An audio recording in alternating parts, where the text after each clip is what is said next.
Veg biryani చేసుకున్న చూడండి. ఇందులో ధనియాలు, లవంగాలు, యాలకులు, దాల్చిన చెక్క, కొంచెం గసగసాలు, బిర్యానీ ఆకు, మరాఠీ మొగ్గ, ఫ్లవర్ ఇవన్నీ వేసి డ్రై రోస్ట్ చేసుకోవాలి. కొంచెం నెయ్యి, కొంచెం ఆయిల్, గట్టిగా చెప్పానా, కొంచెం ఆయిల్, ఇలాచీ ఆకు, 2 లవంగాలు, 2 ఇలాచీ, కొంచెం చెక్క, మరాఠీ మొగ్గ, ఆలు, క్యారెట్, టమాటో, ఉల్లిపాయలు, పచ్చిమిర్చి, బీన్స్. ఫస్ట్ ఉల్లిపాయలు వేసుకోవాలి.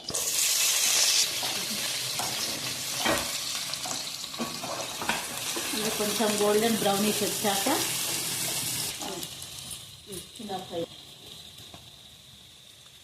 కొంచెం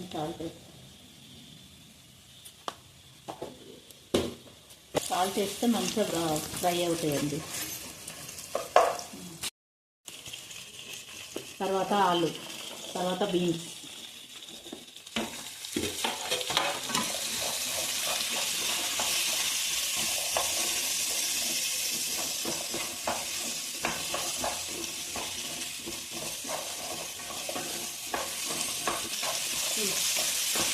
కాసేపు మగ్గివ్వాలండి.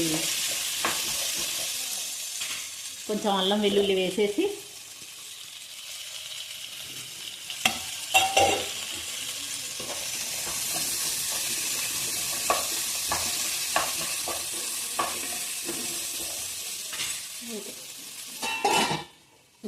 వేడి వేడి నీళ్ళల్లో కొంచెం సాల్ట్ వేసి కాలీఫ్లవర్ క్లీన్ చేసుకున్నానండి.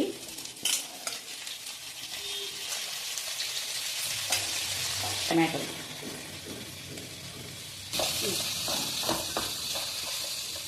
తర్వాత కొత్తిమీర, పుదీనా, కొంచెం కరివేపాకు ఇలా ఫ్రై చేసుకోవాలండి. దీనికి తగినంత సాల్ట్, కొంచెం కారం,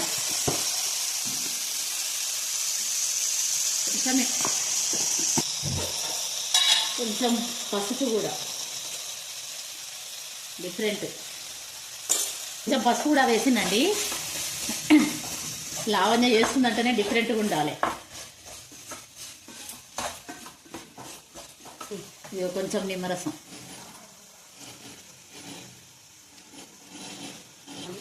స్టార్టింగ్లో డ్రై రోస్ట్ చేసి మసాలా చేసుకున్నానండి. ఏమేంటివి, ధనియాలు, లవంగాలు, ఇలాచీ, చెక్క, మరాఠీ మొగ్గ, ఫ్లవరు, కొంచెం గసగస.